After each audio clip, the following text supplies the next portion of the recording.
Setiap orang tentu ingin bahagia. Saya, Anda, semua orang ingin bahagia. Tapi pertanyaannya sederhana dan sekaligus sulit. Apakah kebahagiaan itu sendiri bisa diukur? Aristoteles, seorang filsuf Yunani kuno, punya gagasan yang menarik tentang kebahagiaan. Dia menyebut kebahagiaan itu sebagai eudaimonia, atau seringkali diterjemahkan sebagai kebahagiaan yang sejati. Tapi tepatnya sebenarnya bukan itu. Eudaimonia itu lebih pada kehidupan tanpa masalah, kehidupan yang baik. Jadi bagi Aristoteles, kebahagiaan itu bukan sekedar rasa senang yang sesaat, tetapi kondisi ketika seorang manusia hidup sesuai dengan tujuan terdalamnya sebagai manusia. Pertanyaannya, apa tujuan terdalam manusia ketika dia menjadi manusia?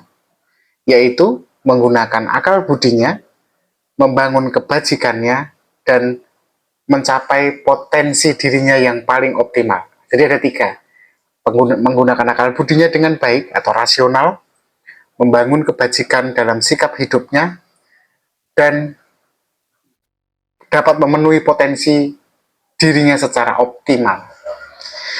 Nah, berabad-abad kemudian, psikologi modern mencoba mengukur kebahagiaan. Ada seorang pemikir psikologi bernama Martin Seligman. Dia tokoh dalam psikologi positif yang mencoba merumuskan yang kemudian dikenal dengan istilah PERMA. PERMA itu singkatan: positive emotion, engagement, relationship, meaning, dan accomplishment. Jadi ada 5 ya: positive emotion, engagement, relationship, meaning, dan accomplishment. Nah, dari 5 itu lahir berbagai macam kuesioner. Lahir juga skala kebahagiaan. Bahkan kemudian mewujud pada survei nasional tentang kesejahteraan secara subjektif. Tapi kan muncul pertanyaan yang penting. Apakah kebahagiaan itu benar-benar bisa diringkas dalam bentuk angka, numerik? Misalnya, seseorang bisa punya skor tinggi dalam survei kebahagiaan, tapi tetap merasa hidupnya kosong. Kan mungkin itu terjadi. Atau sebaliknya, ada orang yang hidupnya mungkin sederhana, tanpa banyak fasilitas, tapi justru merasakan kepenuhan dan kedamaian dalam hidup dia, dan dia sudah memiliki makna yang sulit dijelaskan, tetapi membahagiakan. Nah, inilah titik pertemuan antara filsafat dan psikologi.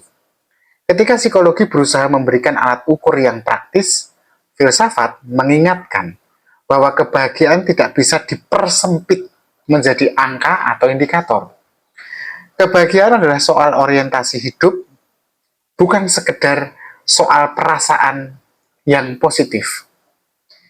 Teman-teman, di dunia modern, ketika kita sekarang menemukan istilah industri self-help, seringkali kita melihat ada begitu banyak buku, ada begitu banyak video motivasi yang sering menjual kebahagiaan sebagai sesuatu yang seolah bisa dicapai dengan langkah cepat. Ada buku yang judulnya 3 Cara untuk Bahagia atau 5 Tips Melawan Stres. Padahal, baik itu Aristoteles maupun psikologi positif yang serius itu sama-sama menekankan bahwa kebahagiaan itu merupakan proses yang panjang, bukan hasil dari trik instan. Lebih dari itu, muncul pertanyaan etis. Apakah negara, apakah perusahaan, ataupun kampus berhak mengukur kebahagiaan warganya atau karyawannya? Apakah kebahagiaan individu itu bisa diputuskan dengan standar yang kolektif seperti itu? Mungkin, kebahagiaan tidak seharusnya dipahami lewat objek ukur, tetapi lewat proses refleksi.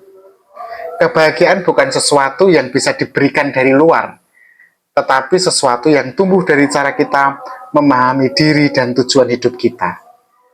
Pada akhirnya, teman-teman, kita bisa bertanya, apakah kita sungguh ingin bahagia sebagai dalam angka lewat survei atau sebagai perjalanan hidup yang bermakna? Terima kasih, tetap berpikir kritis.